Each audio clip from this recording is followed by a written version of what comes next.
lokal, mga nagabusong 3 kabulan pasaka, gintugutan na nga magkapabakuna kontra COVID-19. Grupo sa pila ka medical frontliners nagapanawagan sang patas nga benepisyo. Sa balita nasyonal, DepEd handa na sa pagbalik sang face-to-face classes sang 120 ka mga gintugutan nga eskwelahan sa Pilipinas. Pagtugot sa COVID-19 patients nga pisikal makaboto sa eleksyon, ginpaandam sang DOH. Maayong aga Bacolod, maayong aga Bilugamahin sang Western Visayas. Karon nga adlaw Sabado, Setyembre 18, 2021. Ang inyong news team, Aksyon Eden Aboso. kag Aksyon Boy Duran. Ang mga balita lokal, pagkatapos lamang sini.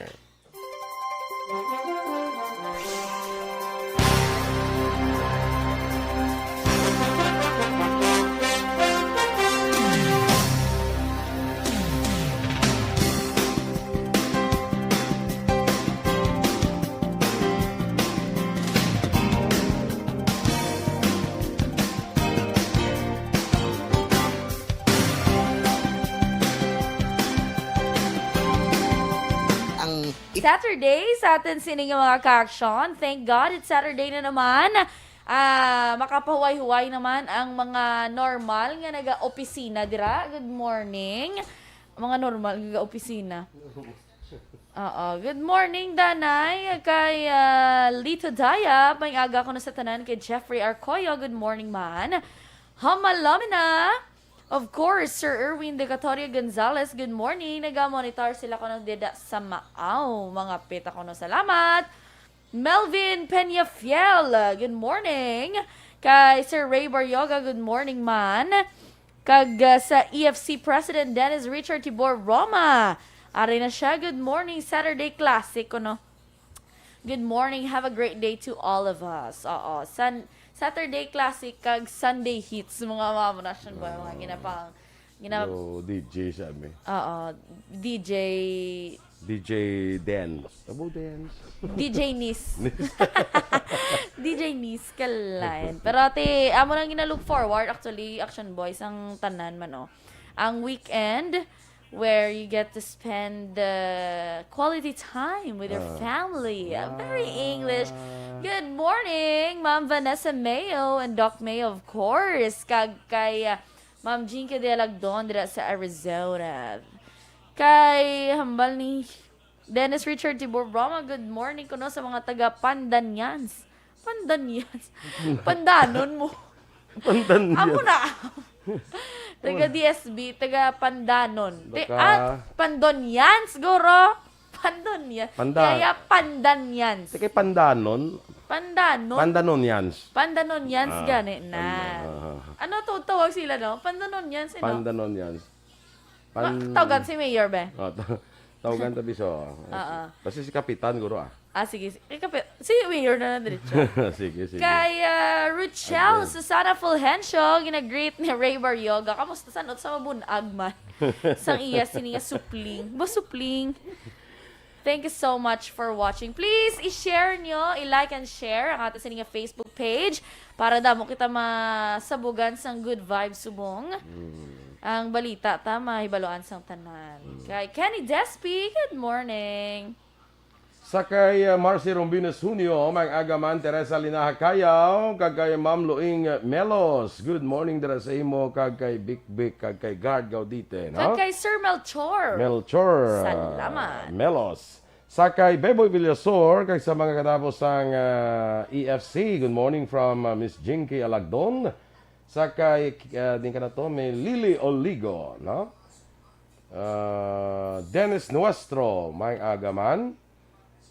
Pandanis. Di pa social mo lang ba? Ka Vietnamese. Kay Ma'am Vanessa Mayo, good morning kag Dr. Matt Mayo. Tahom kuno ka sa pagkatahom kay Aksyon Eden. Purya tuyaw. Purya to na. Hindi ka pagsilingan nga sa pagkatahom kay Aksyon Eden. Naton buyag. Standby sa mga balita lokal.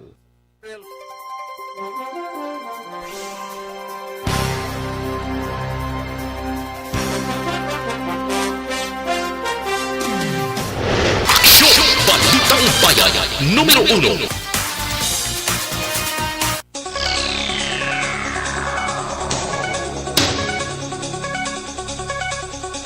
Aksyon Radio Philippine Standard Time, 6 minutos sa nakaligad sa attack ng alas 6. Detalya na sa aton nagapanguna ng mga balita lokal.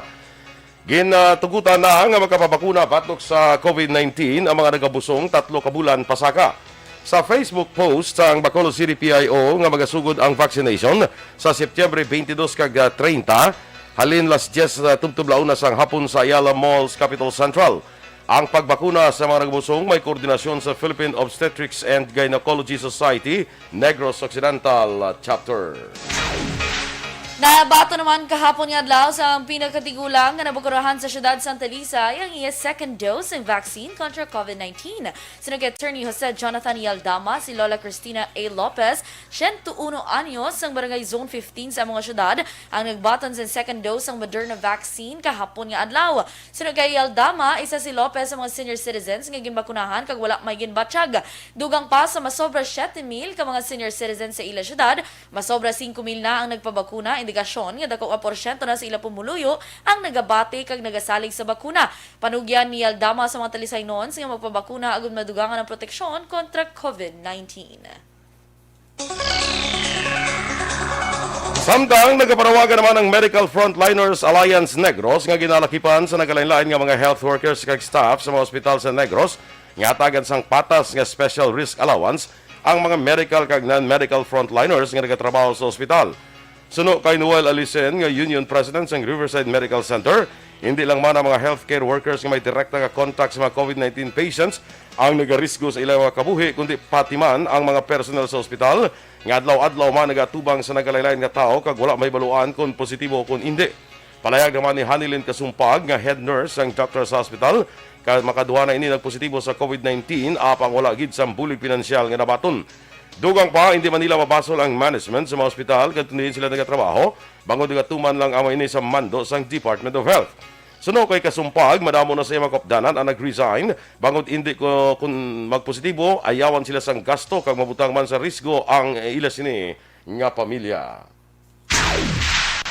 Naglabot naman sa 119,214 ang kasos ng COVID-19 sa Western Visayas matapos nadugangan sang 1,075. Nadugangan ng Iloilo Province ang 408, ginsundan sang Negros Occidental nga may 179, 161 sa Iloilo City, 147 sa siyudad sa Bacolod, 79 sa Capiz, 51 sa Guimaras, 35 sa Antique, kag 15 sa Aklan. Samtang 594 ang bagong recoveries nga nagdala sa kabilugan nga 1,546 kag 48 ang bag-o nga napatay nga nagdala sa kabilugan nga 2,804. Ang Western Visayas may 15,835 kaaktibo nga kaso. Sa duga pa naton nga balita lokal, magapungko bilang commander sa 3rd Infantry Division sa Philippine Army si Major General Benedict Arevalo. Suno kay Arevalo, formal nga patigyunan ng turnover of command sa Camp General Macario Peralta Jr. sa Hamindan, Capiz. Sa din pagabuslan sini si Major General Eric Vinoya. Ginpasalamatan sini nga nakabalik liwat sa Panay, sa din luyag padayunon ang pagpatuman sa katawhayan. Nagalaom si Arevalo sa liwat nga pagbulig sa pumuluyo, mga stakeholders kag mga opisyal. Sa Arevaloan si Arevalo na-assign na sadto sa 303rd Infantry Brigade sa probinsya sang Negros Occidental. Sa ibang pang balita lokal, temporaryo nga ginpasirang 3 ka trekking destinations sa probinsya sa Negros Occidental bangod sa insurhensya sa mga lugar malapit sa Northern Negros Natural Park. Sa statements ng NNNP, kalakip sang temporaryo ang pasiraan among tinagong dagat, Danao, Sulfutara kag Pandong Bato. Magapabili naman nga bukas ang Mayana Peak sa Barangay Prosperidad, siyudad sa San Carlos, Malatan og kag Kawa Waterfall sa Barangay Kumaliskis, Banwa San Don Salvador Benedicto, Malisbog Dumaladab kag Pulang Tubig Waterfall sa Barangay Patag, siyudad sa Silay. Ginpatay naman ang isa ka 57 anyos nga amay sa sitio Tabuan, Barangay San Isidro, Banwa sa Ibi Bagalona, sa tuong tihalikdan nila mga hapon. Ang biktima ginkilala kay Dionisio Alabado, 57 anyos, pumuluyo sa muman nga lugar. Sa investigasyon ni Police Master Sergeant Conan Tampos, investigador sang IB Magalona PNP, ginsulod sang 6 ka armado nga mga kalakinan ang puluyan sa biktima, kag gindala sa unhan lang sa isning balay kag ginpatay. Suno pa kay Tampos, hindi kilala sang asawa ang mga suspetsado sa piyak nga wala sang tabon ang ilang mga noong. Na-recover sa kapulisan na basiyo sa kalibre 45 sa nga pistola sa lugar sa insidente. Wala man sa record sa pulis kag barangay ang iningin patay. Padayon pa karon ang investigasyon kung ano gid ang rason sang sini nga krimen. Sa katapusan nga balita lokal, arestado naman ang 8 ka persona sa bypass operations sa Philippine Drug Enforcement Group Special Operations Unit 6 kag Bacolod City Police Station 2 sa Purok Sigay, Barangay 2 sa siyudad sang Bacolod. Sinugid Police Station 2 Commander Police Captain Paul Vincent Pendon. 4 ka miyembro sa isa ka pamilya subjects ng bypass operation ang nadagpan ang Usanday Romel Takuyan 28, Philbert Trogacion 42, Salve Macalle 27, Jason Takuyan 23, Jim Ocampo 53, Nathaniel Rogacion 18, tanan residente sang nasambit nga lugar kag Winefield Alvaran 51 anyos sa Barangay Estefania siyudad sa Bacolod. Nadagpan man sa bypass operation isa ka 17 anyos nga lalaki. Na-recover sa bypass operation ang 22 ka plastic sachet sa ginasuspetson shabu nga ginalakipan sang 18 ka palabak nga sachet, 3 ka magagmay nga sachet kay isa ka palabak nga sachet. Ang na-recover nga illegal nga droga nagabugat sang 15 gramos kag ginabulubata nagabili sang 102,000 ka pesos. Nagwa man sa 1,000 ka pesos nga kwarta kag 5,000 pesos nga budol money.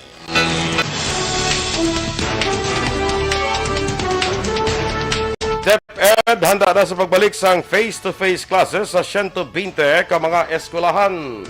Samtang pagtugot sa COVID-19 patients nga pisikal nga makaboto sa eleksyon, ginpaandam sang DOH. Ang detalye sa mga balita nasyonal sa pagbalik sang Aksyon, Balitang Bayan, Numero 1.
Bukol po. Sila ni Ma'am Van gali kag mapa Chicago. Titas of Minnesota nagpa-Chicago. Tita sa Minnesota ni sila. Mga kwan siguro sila, mga Ilongga guro sa mga Ilongga dito sa Minnesota. Base man. Wala lang takabalo or base may sila ba? may mga na feeling Ilongga na. Regards na ko da kay Michael Jordan. I see why sa Chicago si Michael Jordan. Eric Fernandez, good morning man. Kag kay Martin Aliling. Sa kay Joe, kag Lulit de Alagdon. Good morning man. Kay Kirina Villaflor. Sa kay Jen de Alagdon, Jane Nagor, kay Rose Villaluna, Florence Mallorca Rifuela. Joan Asnetrifuela, kag kay Tali Casanya. Yes. Specialist sa kay Tita Eva Rifuela ni Miss Jinky, no? Maayong aga. Kay Romeo Garcia, good morning man sa imo. Sige, action ni Den, go. Kay Elvira Gelogo, good morning. Watching from Firmville, Pahanukoy. Thank you so much. Saan? Ha? Sa din? Firmville. Okay. Kay Labayan Eduardo Jr., good morning man. Kay Angel Grace Panhilason, good morning. Naga-monitor gid. Kag sa ibang production boy nga naga-monitor. Ang aton bala mga ka-action nga nagatanaw subong, ang 42 ni bala nagatanaw. Please i-share nyo ang aton sininga live. Kay kung makita na karon namo ni Action Boy sharer, mapick kami da kung sino ang loadan namon sa 100 pesos. Perfect. Oh, basta may sharer badge kamo ha. Dapat ma-share nyo. Kag kung makalambot, 100 or 150 aton nga viewers, dira kami din mapick kami ni Action Boy sa sino lucky winners sang 100 pesos load. Hindi bala dali bala Action Boy makakuha sa 100 pesos load. Especially mga estudyante kay wala sila daan balon. No kay online ang klase, wala sila tagaan balon. Wala balon. Ako niya kay duga pa kayo balon na yaw. Para sa ano man? Rents para sa ano rents? Rents para sa ano? Kay Francis Gonzalez Villaflor, good morning man. Kay James Johns, good morning. Antonio Law, good morning kuno kay Ronald Kizon. Oy, Kizon, parinti ko ni Roy kay si Papa Dan Kizon. Nga mo gina spelling C-U-I-Z-O-N. So Kizon na sa hindi Quizon. Kizon. Kizon, good. Good morning Kamaguro man. ni Kwan ni Manuel Quezon de. Manuel Kizon. Kizon eh. Quezon to saya. Quezon. Kay Helen Ledesma kuno ga-monitor sa Isabela. Ari na si Ma'am Ana Sinoro. Ara na. Kay gina ko na daw, hindi pa ko makita kay nakatulog pang iya nga timbang. Subong bugtaw na. Kita mo na Action Boy? Yes. Traveling si Ma'am Van Glit, traveling with my four titas to Chicago. Rochelle Fulgencio Susana, kay Action Boy pa-announce naman para pagdira sang dalan sang highway halin sa crossing Vito to proper city of Escalante magasugod sa September 30. Pagsira. Nga ahaw. Kasi obrahon eh. Di mo man ko ta danay nga. Okay, para kumpleto man lang details na Sir How. Kung nga kag kung diin ma-reroute. Basi pag sira sang dalan highway halin sa crossing Vito to proper city. Oh, so malikogit sila di crossing Vito, mapawala sila, tilibo to pa, hindi sila malusot, nan. Ito na lang mabalantang rason, no? Yes. Kaya basi pasiray ang highway, kaya basi kung birthday, Or may kasal, or ano. Kaya basi mamangkot sila bala, sir, nga close. Sige, Sir James Johns, comment down below. Request ni Mr. Ricardo Darin. Kasi birthday ni Mr. Ricardo Darin. Basi man. Tanaw nga, makaya nag-comment na siya. Laban ni sa kwan, ng may works na siya. My work of art. Work of art. Ano? My work of art. L.A. Amante. Sige. Ang isa ko na taga Villamonte. Ang malakato sa Chicago? Oo, dugay na ko kaayo sa America. Sana si Robert Roma kung nag-share na. Perfect! Ara nagasaka ng aton Facebook Live viewers. Basta, mapili kami kung maglamot 100 viewers. Sige. Good morning dira kay Editha Arguelles, kay Lola ni Ejo Adasol Arguelles, sa Kinitan Ortiz ni si Lola Aksyon. Sa kay Juvie Monares, maing agaman, ang akong blaya doon, nag-untat na dayon, huway na. Nag-untat ang anuman? Ang akong bala nga... So ilislan cellphone. Mait ko no sila. Jollibee. Wow! Wala Jollibee guro sa Minnesota ay. Naidlam na to sila dito sa Amerika. Siguro may mga Jollibee man to sa US, pero mga pila lang ka state, no? Pila lang ka state ang may Jollibee. Siguro. Ma'am Van, gusto mo madungan ta eat Jollibee. Si Action Boy nang bahala. Thank you so much, Ma'am Van. Advance. Abot mo sila yun, samtang eat sila, mait man ka. Mait man ta. Mait man ta. Si Ma'am Van bahala, care of you. Okay. Okay, man. Maulat lang ko yung instruction, Hindi halo si mo ya. Do pala date tabala with Ma'am Van for the virtual. Mahulat lang ko rin sa instruction ni Ma'am Van. Oo nga, Action Boy Libriada na, Action Eden natin. Wala ton ko na yan. Perfect. Sige, standby na sa aton mga balita national.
Balitang Bayan, Numero 1.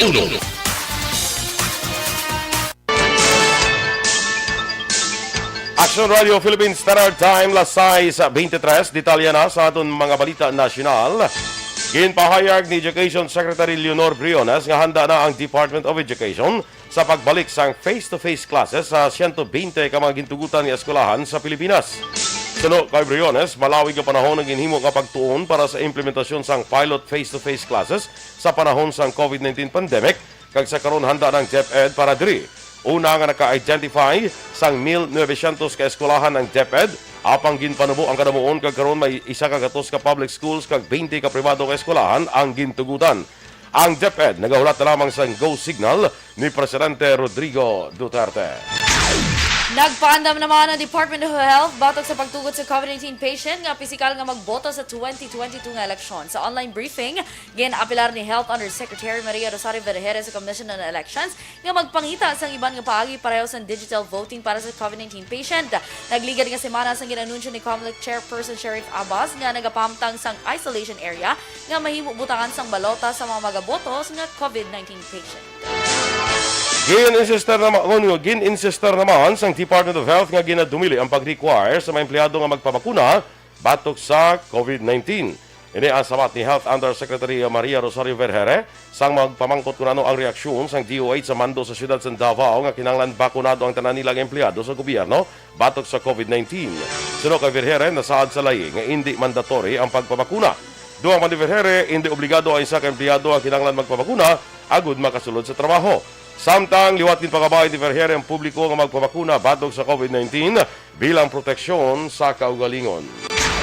Maghahatag pa ang World Health Organization pinagi sa COVAX facilities ang 10 milyones ka doses ang Pfizer. Ginpahag ni Vaccine Czar Carlito Galvez Jr. nga ang bakuna ang donasyon sa gobyerno sang Amerika. Sino pa kay Galvez, unang nga nagpromes ang US government sa 6 milyones ka doses, pero ginpahayag nga pagadugangan pa ini sang 4.5 milyones ka doses.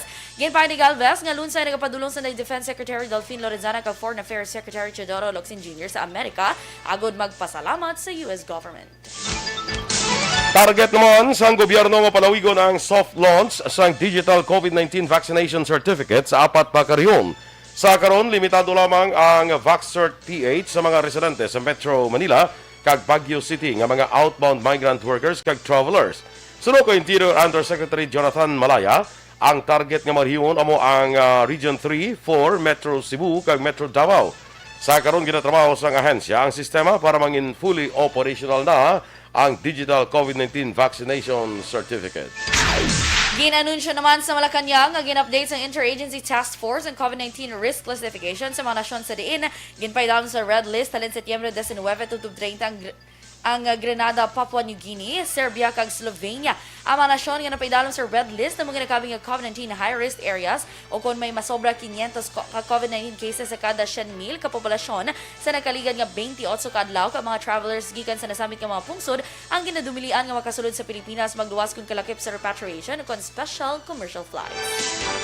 Dako naman ang pagpati sa pila ka mga mamalidha sa patag ni Health Secretary Francisco Duque ang rason kung nga mataas ang presyo sa medical supplies ang bangod sa kakulang sa supply sa panahon sang pandemya. Sa hearing sa House Committee on Good Government and Public Accountability, ginpahayag ni Duque nga hindi na nila mahulat nga magnubo ang presyo sa mga face mask, face shields kag PPE bangod madamo sa apektado nga medical workers. Ginugyunan ni Quezon City Representative J.J. Suarez ang pahayag ni Duque sa densunod sa iya iniman ang naeksperyensyahan sa iban nga pungsod. Nagpatigayon ng komitiba sang hearing matapos nga nagkuha ang balita sang overpriced nga pagbakal sa mga medical supplies kag sa nakakuha nga bidder nga Farmally Pharmaceutical Corporation. Ginako ni Duque nga sadtong una nga bulan sang pandemya, naglambot sa 27 ka health workers ang napatay rason nga napilitan sila nga magbakal bisan mahal ang presyo. Sa katapusan ng balita national, gayon pa kamalaot naman sa Integrated Bar of the Philippines ang pagsaka sa kasong sa pagpatay sa mga abogado sa pungsod. Ginpahayag ni IBP President Bert Estrada nga mandato sa mga abogado ang mahatagan hustisya mga ginapigos kag hindi magkahadlok nga tubangon ang anuman nga pamahog. Suno pa kay Estrada, hindi malabot sa Pilipinas ang matuod nga kahilwayan tubtob nagapangibabaw ang kahadlok kag pahipos paagi sa puwersa ang mga nagahatag sang ila opinyon tuhay sa ginapanindugan sang madamo. Sa report, 58 na ka-abogado napatay, 34 ka judge ang napatay sa diin. May 2 ka kaso ang nagresulta sa conviction kag pila ka prosecutor ang ginabalabagan. Aksyon Radio Philippines Standard Time, las 6:28.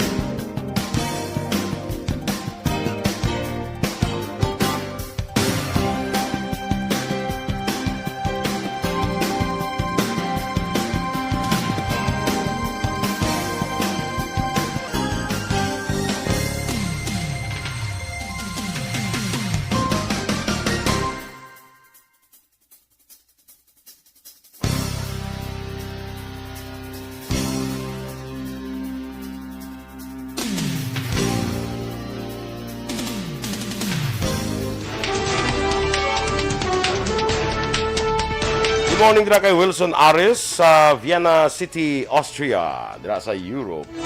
Binong 70, may aga kay Edwin Escopel. Good morning. Standby na sa Action Report, second portion upod Aksyon Fred Salanga.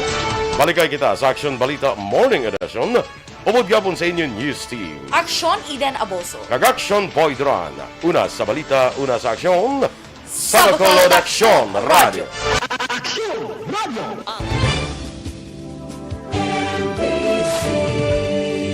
Manila Broadcasting Company. Sa balita, komentaryo, issue, serbisyo publiko. Aksyon Radio. Sa Bacolod, Aksyon